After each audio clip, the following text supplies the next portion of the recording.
성도님들 반갑습니다. 6월 22일 수요일 말씀 묵상입니다.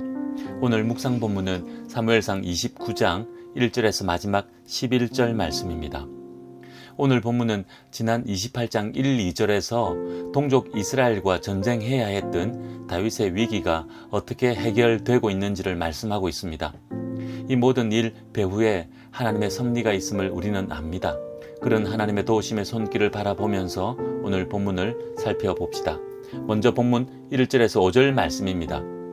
블레셋 군대는 아벡에 모였고 이스라엘 군대는 이스라엘 샘 곁에 진을 쳤습니다. 블레셋 각 지역에서 수령들이 수많은 군사들을 이끌고 아벡으로 모인 것입니다. 그때 다윗과 다윗의 용사들도 아기스 왕을 따라 나아왔습니다. 그런데 블레셋 방백들이 다윗과 그의 용사들을 보고 이 히브리 사람들은 왜 여기에 있냐고 아기스 왕에게 언성을 높여 묻습니다. 아기스는 이스라엘 왕 사울의 신하였던 다윗인데 그가 망명하여 나와 함께 있은 지 여러 해가 되었고 아무 허물 없이 충성하고 있다고 말하면서 다윗을 변호합니다. 하지만 블레셋 방백들은 다윗의 참전을 크게 반대합니다. 이스라엘 사람들이 춤추며 사울이 죽인 자는 천천히요 다윗은 만만이로다 라고 노래한 다윗인데 그가 전장에서 돌변하여 사울 왕의 편에 서면 어떻게 되겠느냐고 하면서 다윗의 참전을 극구 반대한 것입니다. 이렇게 되어 어쩔 수 없이 아기스 왕은 다윗을 다시 시글락으로 돌려보냅니다. 오늘 본문 6절에서 마지막 11절 말씀입니다. 아기스 왕은 다윗을 존중하는 말로 설득합니다. 자신은 다윗을 신뢰하고 믿는다고 다윗이 믿는 하나님의 이름으로 맹세까지 합니다. 아기스 왕 자신이 하나님을 믿은 것은 아니지만 다윗을 존중하여 다윗이 믿는 하나님의 이름으로 맹세하면서 다윗을 신임한다고 말하는 것입니다.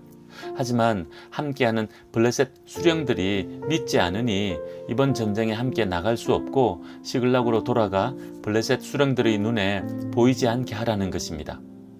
이에 다윗은 아기스 왕에게 자신의 마음을 감추고 겉으로 충성하는 듯한 말을 합니다. 다윗 자신은 종으로 낮추고 아기스 왕은 주인으로 높이면서 왜 주 왕의 원수와 싸우지 못하게 하시냐고 말합니다.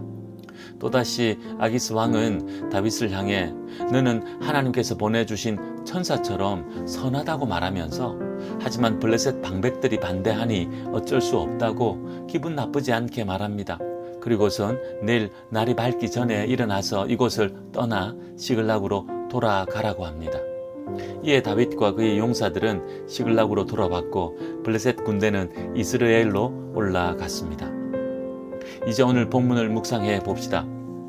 오늘 본문을 보면서 어떤 이들은 다윗이 아기스 왕에게 행하는 말과 행동이 거슬리고 불편할 수 있을 것입니다.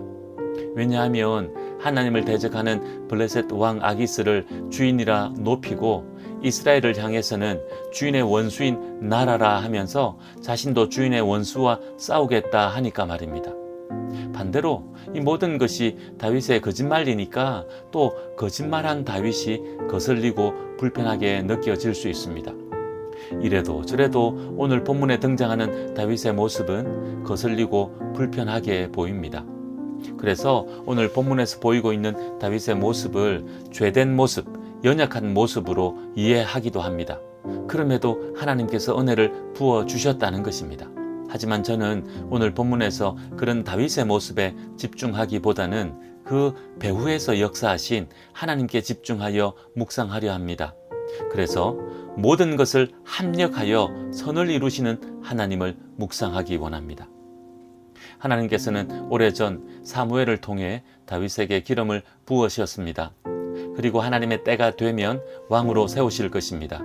그 가운데 지금 왕의 훈련을 받고 있는 것입니다. 우리가 이제껏 사무엘상을 묵상하면서 보았지만 다윗은 왕의 훈련을 받으면서 온갖 고난을 겪고 있습니다. 그러면서 실수도 하고 실패도 합니다. 하지만 결정적인 실수는 하지 않고 있습니다. 하나님께서 강권적으로 지키신 것입니다. 모든 것을 합력하여 선을 이루고 계신 것입니다. 그렇다면 오늘 본문에서처럼 하나님께서 섭리하셔서 실수로부터 다윗을 지켜주신 사건은 무엇입니까? 먼저는 사울 왕을 죽이지 않게 하신 것입니다. 죽일 수 있는 기회가 2번이나 있었지만 그때마다 다윗은 사울을 죽이지 않습니다. 하나님께서 그 마음을 붙들어 주셨기에 가능한 일이었습니다. 만약 그때 사울을 죽였다면 이스라엘의 왕을 죽인 자가 되어 사울을 따르는 백성들로부터 큰 원성을 샀을 것입니다. 인간적인 방법으로 권력은 차지할 수 있었을지 몰라도 진정한 이스라엘의 왕으로 온 백성들에게 존경받지는 못했을 것입니다. 그리고 블레셋으로 망명한 이후에도 하나님께서는 다윗을 지켜주셔서 민족을 배반하고 대적하는 일로부터 막아주십니다. 어쩔 수 없이 거짓말하여 동족과의 전쟁에 나서게 되었지만 여기서도 하나님께서는 블레셋 방백들의 마음을 움직여 주셔서 극적으로 전쟁에서 빠지게 하십니다. 만약 이 전쟁에 나갔다면 민족을 배반한 다윗이 되는 것입니다. 민족을 배반한 자가 왕이 된들 백성들이 존경하고 따르리 만무합니다.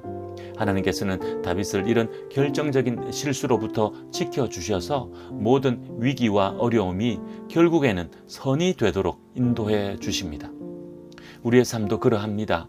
우리가 하나님의 백성이요 하나님의 자녀라면 하나님께서는 우리도 그렇게 지켜주시고 인도하십니다.